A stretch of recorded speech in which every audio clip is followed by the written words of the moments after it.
হযরতে নূহ পয়গম্বর আলাইহিস সালাতু ওয়াস সালাম এর নৌকাটা কোনো ইঞ্জিন দিয়া পরিচালনা করা হচ্ছে না, পানির স্রোতে ভাসতেছে। আল্লাহ যেদিকে চালায় সেদিকেই নৌকাটা চলে। আল্লাহ কুদরতিভাবে নৌকাটা নিতে আল্লাহ রাব্বুল আলামিন আল্লাহর ঘর, আল্লাহ রাব্বুল আলামিনের খানায় কাবা যেখানে বাইতুল্লাহ নির্মাণ করা হয়েছে সেই ঘরের পাশে এই নৌকাটাকে হাজির করে দিয়েছে। জোরে কোন সুবহানাল্লাহ। চতুর্দিকে বড় বড় পাহাড় আর মাঝখানে কাবা ঘর। কাবা ঘরটাও ডুবে গেছে, চতুর্পাশে পানির স্রোতে চতুর্পাশে পানি ঘুরতেছে। নূহ আলাইহিস সালামের প্লাবনের সময়ও আল্লাহ তাআলা আল্লাহর ঘর খালি রাখেন নাই, তখনও জিন্নাতেরা সেখানে তওয়াফ করেছে। পাশাপাশি নূহ পয়গম্বরের নৌকাটাও সেখানে যায় আল্লাহর ঘর তওয়াফ করতেছে। জোরে কোন সুবহানাল্লাহ। আমরা যারা হজ করেছি আপনারা বলেন দেখি, কাবা ঘরে আমরা চক্কর লাগাই কয়টা? জোরে বলেন। 7 বার চক্কর লাগাই। নূহ পয়গম্বরের নৌকাটাও পানির স্রোতে আইসা চক্কর মারতেছে। একবার চক্কর মেরেছে, আবার মেরেছে, এমন করে 4 বার শেষ হওয়ার পর হযরতে নূহ পয়গম্বরের কয়েকজন উম্মত ওই কিস্তির মধ্যেই নূহ পয়গম্বরকে বলতেছে, হ্যাঁ পয়গম্বর, আমাদের পিছনে বিশাল বড় একটা মানুষের দেহ, ডেড বডি দেখা যায়। সুবহানাল্লাহ। লতা পাতায় পেঁচানো দেখা যাচ্ছে, গাছের লতা পাতা দেখা যায়, ওই দিয়া মোড়ানো বিশাল বড় একটা দেহ দেখা যায়, মরা লাশ দেখা যায়। হযরতে নূহ পয়গম্বর নৌকার সাইডে গেলেন, পিছনের সাইডে গিয়া ওই লাশ দেখার জন্য যখন গেলেন, আল্লাহ তাআলা ওহী নাজিল করলেন, হ্যাঁ নূহ, যে লাশটা তোমাদের পিছনে পিছনে তওয়াফ করতেছে এটা আর কাহারও লাশ নয়, এটা আউয়ালুল আম্বিয়া আদম। জোরে কোন সুবহানাল্লাহ। হযরতে নূহ পয়গম্বর আলাইহিস সালাতু ওয়াস সালাম আল্লাহর হুকুমে সে আদম পয়গম্বরের লাশটা নৌকায় উঠালেন। এই জন্য হযরতে আদম আলাইহিস সালামের কবর 2 জায়গায়, একটা হলো সৌদি আরব আর একটা হলো ভাইয়েরা আমার ইরাকেও ভাইয়েরা আমার আদম নবীর কবর আছে। হযরতে নূহ পয়গম্বর আল্লাহর হুকুমে সেই প্লাবনের ভিতরে সেই লাশটা সবাই ধরাধরি করে নৌকায় উঠায় নিলেন।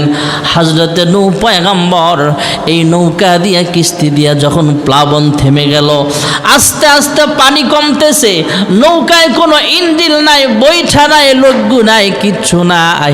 পানি যখন কমতেছে, উপর থেকে পানি নিচের দিকে নামতেছে, হযরতে নূহ পয়গম্বরের কিস্তিটাও নিচের দিকে যাইতে যাইতে আবার ইরাকে চলে গেলেন, সেখানে যায় জুদি পর্বতে থেমে গেলেন।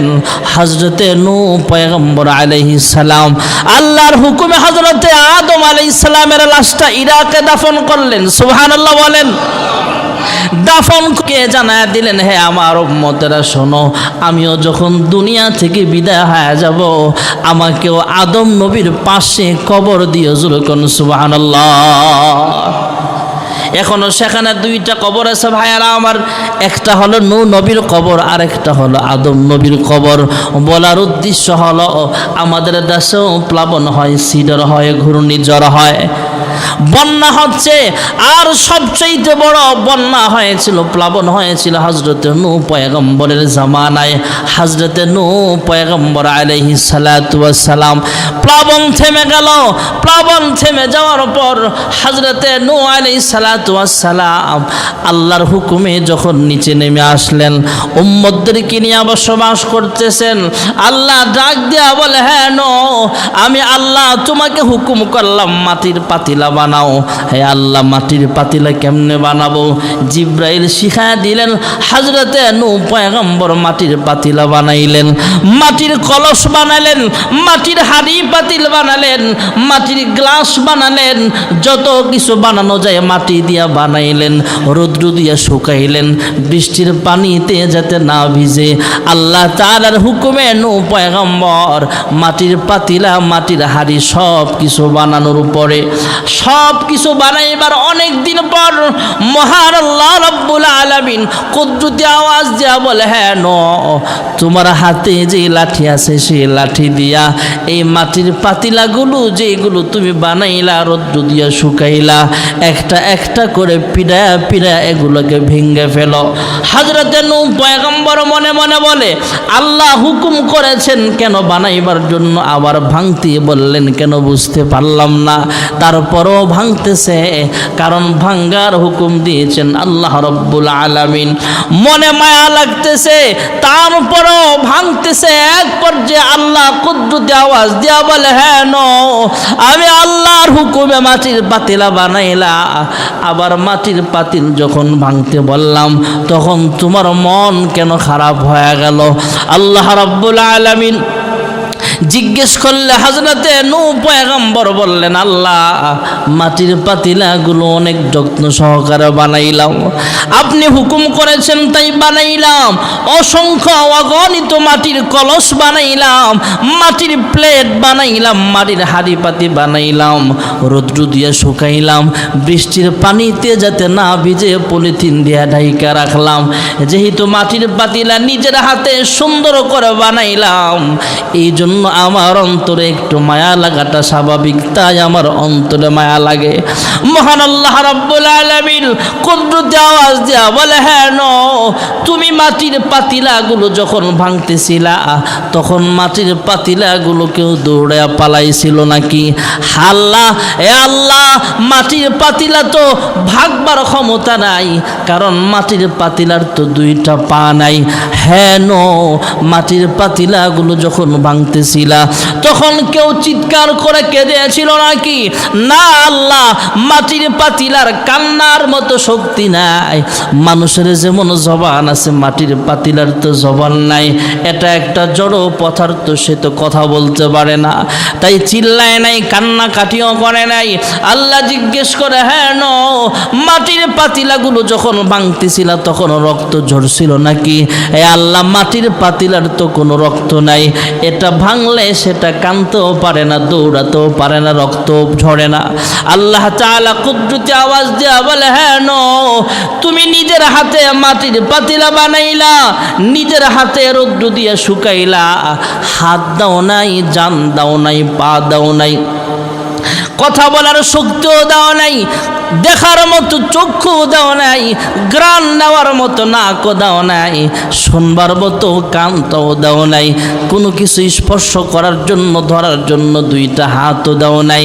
এরপরও এই মাটির পাতিলা ভাঙ্গার সময় যদি তোমার অন্তরে মায়া লেগে থাকে, হ্যাঁ নূহ, তুমি আমি আল্লাহর কাছে দোয়া করেছিলা, রব্বি লা তাযার আলাল আরদি মিনাল কাফিরিনা দাইয়ারা। হ্যাঁ নূহ, তুমি যেমন নিজের হাতে মাটির পাতিলাগুলো বানাইছ, আমি আল্লাহ নিজ কুদরতি হাত দিয়া মানুষ বানাইছি। যখন সুবহানাল্লাহ। হযরত আদম পয়গম্বর আলাইহিস সালাতু ওয়াস সালাম, জান্নাতে আদম নবীর বডি বানানো হবে। আল্লাহ ফিরিস্তাদেরকে বললেন, হ্যাঁ ফিরিস্তারা, তোমরা আদমের বডি বানাও। ফিরিস্তারা আদমের বডি বানাবে। এ আল্লাহ, আদমের বডি কেমনে বানাইলে আপনি খুশি হবেন? আল্লাহ জানায়া দিলেন, এইভাবে এইভাবে বানাও। ফিরিস্তারা বডি বানালেন। এ আল্লাহ, আদমের দুইটা হাত কেমনে বানাইলে আপনি খুশি হবেন? এইভাবে এইভাবে আদমের দুইটা হাত বানাও। ফিরিস্তারা বানাইলেন। এ আল্লাহ, অন্যান্য অঙ্গ প্রত্যঙ্গগুলো কিভাবে বানাবো? এইভাবে বানাও। দুইটা পা কেমনে বানাবো? আল্লাহ নিজে হলেন ইঞ্জিনিয়ার। ফিরিস্তাদেরকে বলে দিলেন, ফিরিস্তারা কমপ্লিট বডি বানায় ফেললেন, হাত পা সব বানাইলেন, কিন্তু চেহারাটা বানাইবার নকশা এখনো আল্লাহ তাদেরকে দেয় নাই। সুবহানাল্লাহ। ফিরিস্তারা বলে, আল্লাহ আদমের চেহারাটা কেমনে বানাইলে আপনি খুশি হবেন? আল্লাহ রাব্বুল আলামিন কুদরতি আওয়াজ দেয়া বলে, ফেরেশতারা রে, তোমরা আদমের হাত বানাইলা, পা বানালা, সব কিছু বানাইলা, কিন্তু চেহারাটা তোমাদেরকে দিয়া বানাবো না। আমি আল্লাহ নিজ কুদরতি হাত দিয়া আদমের চেহারাটা সাজাবো। আল্লাহ রাব্বুল আলামিন কুদরতি হাত দিয়া ডইলা ডইলা আদমের চেহারাটা বানায়া চারটা কসম খেয়ে আল্লাহ তাআলা বলেন, ওয়াত্তিনি ওয়াজ্জাইতুনি ওয়া তুরি সিনিনা ওয়া হাযাল বালাদিল আমিন।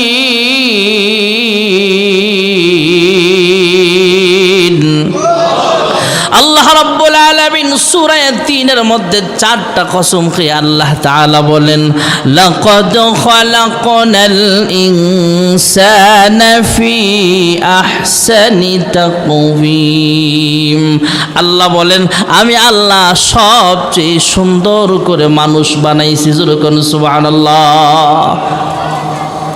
হযরত নূহ আলাইহিস সালামকে আল্লাহ জানায়া দিলেন, হ্যাঁ নূহ, মাটির পাতিলা কাঁদতে পারে না, দৌড়াতে পারে না, রক্ত ঝরে না, এটা ভাঙ্গার সময়ে যদি তোমার অন্তরে মায়া লাগে, এই আশরাফুল মাখলুকাত মানুষ আমি আল্লাহ সৃষ্টির সেরা জাতি বানাইলাম, আর তোমার বদদোয়ার কারণে তাদেরকে ধ্বংস করে দিলাম।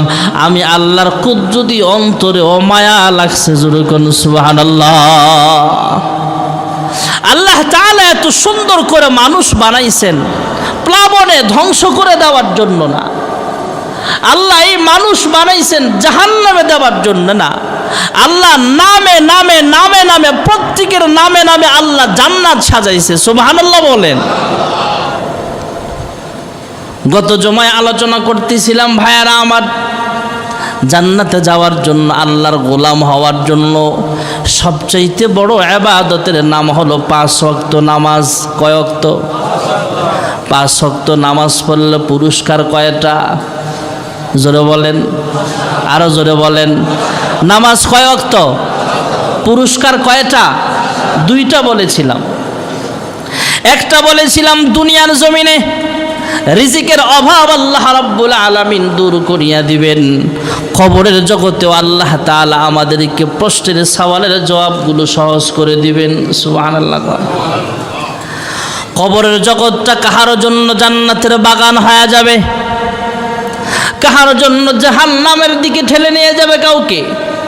যেই ব্যক্তি ফেরেশতাদের প্রশ্নের জবাব দিতে পারবে, তার কবরটা জান্নাতের দিকে যোগাযোগ করায়া দেওয়া হবে। সুবহানাল্লাহ।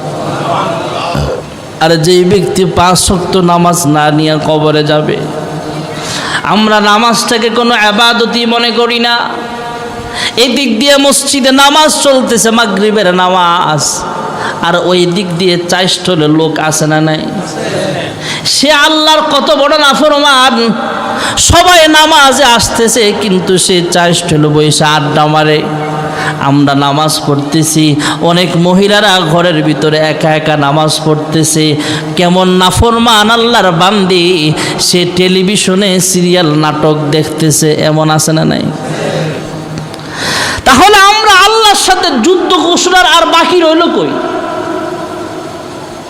ও বোন, ও মা, তোমার ঘরেই তাকায় দেখো, তোমার ফ্যামিলিতে অনেক মহিলা আছে নামাজ পড়ে, আর তুমি আজান চলতেছে, নামাজ চলতেছে, মসজিদে জামাত চলতেছে, তোমার ঘরেও এক রুমে হয়তো কেউ নামাজ পড়তেছে, আর তুমি এক রুমে বইসা টেলিভিশন দেখতেছো। এমন আছে না?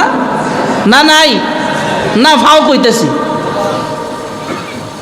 তাহলে যেই মহিলাটা নামাজ না পড়ে নামাজের টাইমে নাফরমানি করতেছে, গুনাহ করতেছে, সে তো আল্লাহর সাথে রীতিমতো যুদ্ধ ঘোষণা করছে যে নামাজ না পড়লে কি হবে, আল্লাহ আমাকে কি করবে।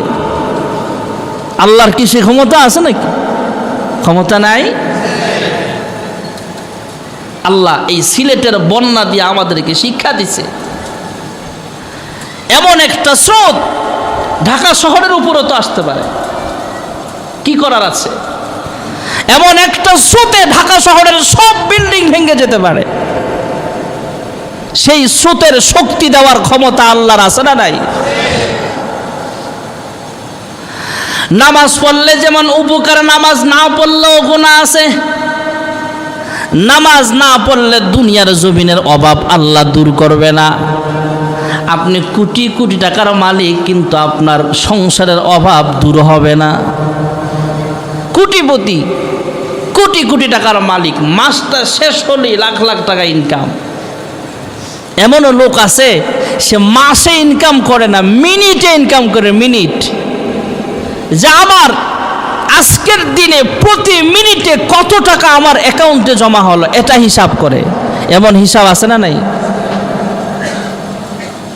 আমরা তো দিন হিসাব করি, ঘন্টা হিসাব করি, মিনিট হিসাব করে, যে আমার একটা মিনিটের দাম এত টাকা, আমার এক একটা সেকেন্ডের দাম এত ডলার।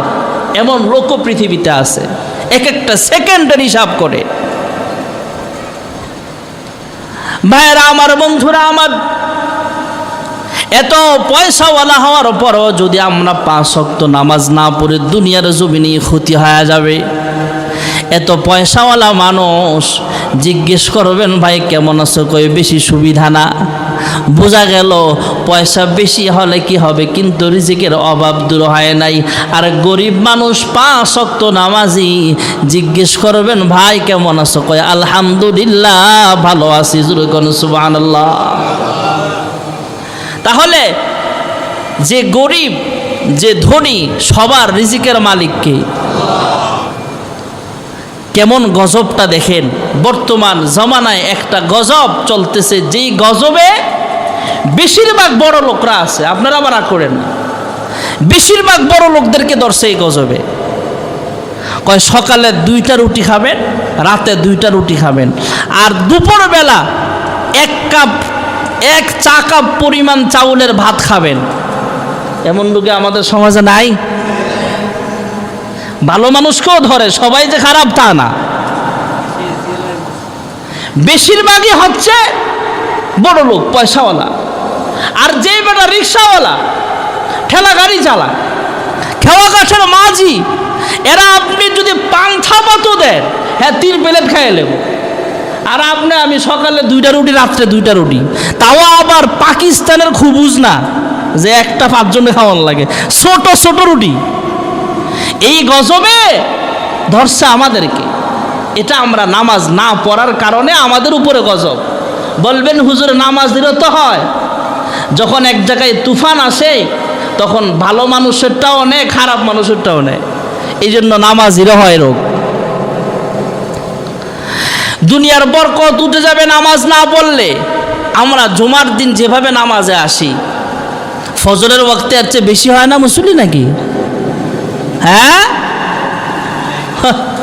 আপনারা মনে করেন হুজুররা জুমার দিন হায় অনেক মুসল্লি, রাস্তাঘাটও ভরে যায়, এই দেখা মনে হুজুররা খুশি হয়ে যায়। আরে না, এটা দেখা কমিটি খুশি হতে পারে যে টাকা বেশি কালেকশন হবে, কিন্তু হুজুররা খুশি না।